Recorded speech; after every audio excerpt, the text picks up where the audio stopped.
Trick or treat. Every year, my friends and I would go out trick or treating for Halloween. My family had been living in the same neighborhood for ages, and it had typically been very safe. There were tons of kids who lived in my neighborhood, so Halloween was always a big deal. Mostly all the houses put up decorations, and I would usually get stocked with candy for the next several months. My friends and I excitedly talked on the school bus in the upcoming days about our costume ideas and the planned routes we would take through the neighborhood. We were 11 at this point, and we had taken the same route for the past 6 years, but hey, it was fun to talk about. Halloween finally came, and I remember being filled with excitement. I had chosen to be a stormtrooper from Star Wars, and my mom had gotten me a super legit costume. Halloween fell on a Saturday, so me and my friends decided to meet up around 5 o'clock at our neighborhood park, which was about a block away from my place. We were all hyped up admiring each other's costumes and candy storage systems. Then we set off for a night of ringing doorbells and eating a ridiculous amount of candy. Tons of kids were out as usual, kids we knew from the neighborhood, kids we knew from school. So at certain points, there was a group of 20 or 30 of us roaming the roads, walking up and down the streets, and just having a great time. At that point, everything was fine. As the time drew past, the people in the streets would start dwindling down. By this time, it was around 8:30, and my friends and I decided to head back home. We all lived within a few blocks of each other, so we started to head back home from maybe about a mile out. My house would end up being the furthest, and after saying goodbye to my last walking buddy, I finished the last 2 blocks alone. As I walked past this one house, I noticed a man sitting on the porch. I didn't think anything of it and kept walking. He yelled out, "Hey kid, are you done trick-or-treating or would you like more candy?" Feeling silly for not thinking he was handing out candy in the first place, I said yes sir and ran over to his porch to get the candy. I walked up the 3 steps and the guy just was sitting in a chair, looking at me. "Trick or treat?" I said awkwardly. He seemed to snap out of his trance and got up. "Let me get that for you." He opened his front door and stepped into his house. At this point, I was starting to get a little bit sketched out because the man's energy had totally shifted. He appeared back in the doorway and motioned for me to come over where he was standing. He had a gray bucket in his hand, which I assumed had the candy inside. I reluctantly walked over to him. Right when I got to the doorway and held out my pillowcase filled with candy, he grabbed my arm and tried to yank me into his house. I dropped the pillowcase with all the candy and fell halfway into his front room. I quickly jumped to my feet, scrambling to make it back onto the porch. I was big for an 11-year-old, and he was an older man, so when a small scuffle ensued in his doorway, I was able to get him off me for long enough for me to get away.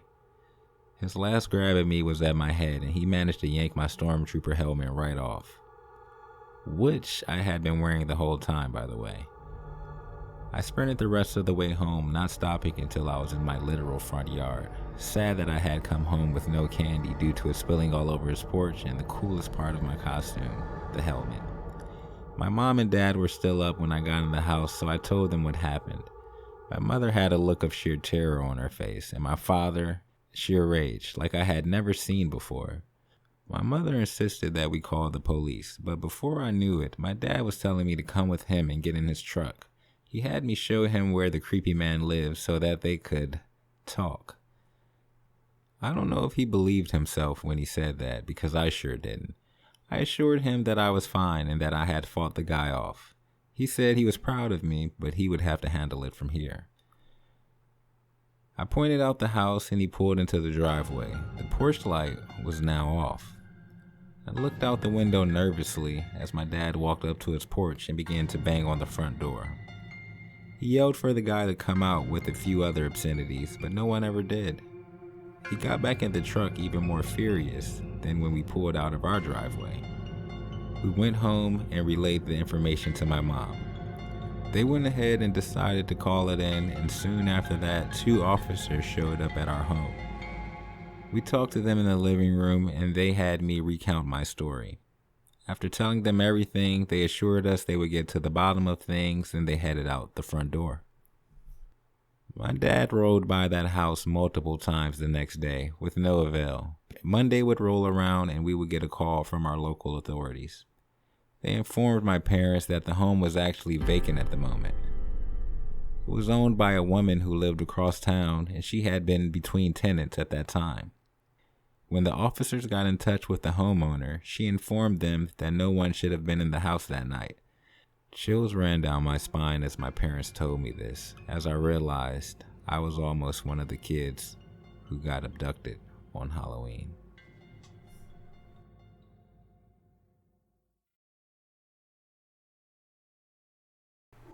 Halloween party nightmare.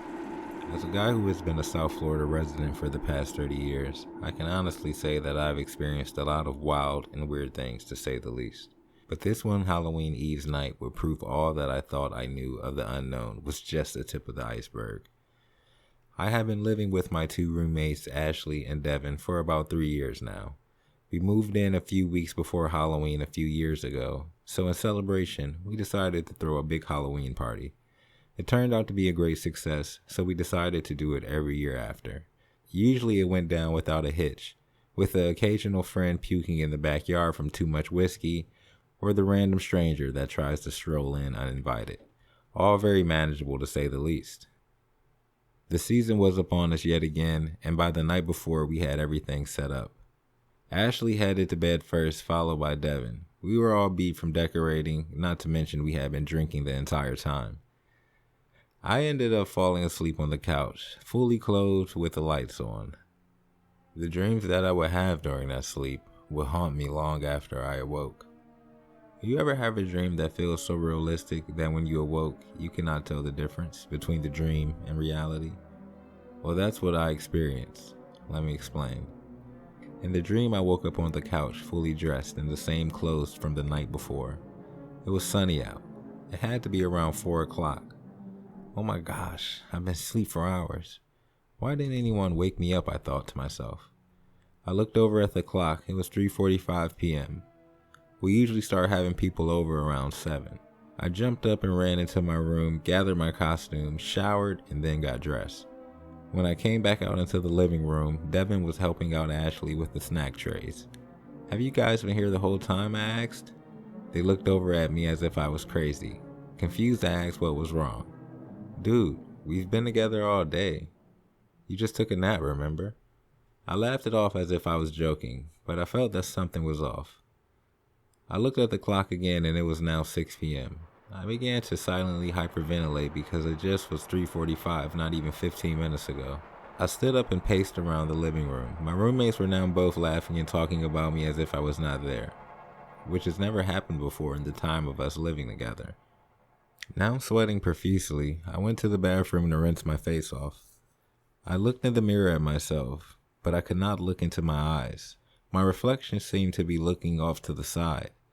How could this be, I thought. I'm staring right at myself. How am I not able to stare back? I felt sick. People would be arriving soon and I needed to get it together. When I opened the door to the bathroom and stepped into the hallway, the house was pitch black. I called out to my roommates thinking they were trying to pull a prank on me, but no one responded. I had never felt so afraid in my own home. I crept into the living room. There was no sign of anyone. I cut on the lights and everything seemed to be normal, which at first brought me relief until I realized all the decorations were gone. A sense of eeriness came over me that is still with me to this day. I stepped out on the porch and walked down the front path towards the sidewalk. There was a thick fog encompassing the neighborhood. I couldn't even make out if there were cars parked along the street. I turned slowly and headed back up the walkway to my front door. When I opened it and stepped inside, a full-blown party was taking place. I looked around and spotted my roommates. I made my way through the sea of people, not recognizing anyone's face I passed. By the time I got to my roommates, they were completely intoxicated, even though when I just stepped into the house, they looked completely fine. I looked down at what I was wearing and almost passed out. I was completely naked, but no one seemed to react. I ran to my bedroom, which was also filled with faceless people. I remember being terrified. I went over to my bed and laid down. I closed my eyes. Yo, Yo, wake up. My eyes slowly opened, and Devin's face came into focus. I jumped hard, not knowing where I was for a second, and he was stone sober. I just went to get some water out the kitchen and seen you had passed out on the couch, he said.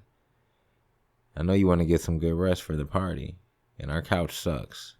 He chuckled as he walked away towards his room. I sat up on the couch and looked over at the clock. It was 3 a.m.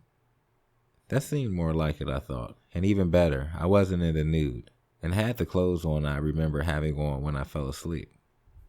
I got up and got a drink of water and went to go lay down in my bed for some good quality rest. Realizing I just had the craziest dream, I decided to smoke a cig and decompress before I lie down. I walked over to my window to crack it and let the smoke out. The cigarette fell out of my mouth onto the floor when I pulled back the blinds. A crowd of faceless people was standing in my front yard, looking right at me.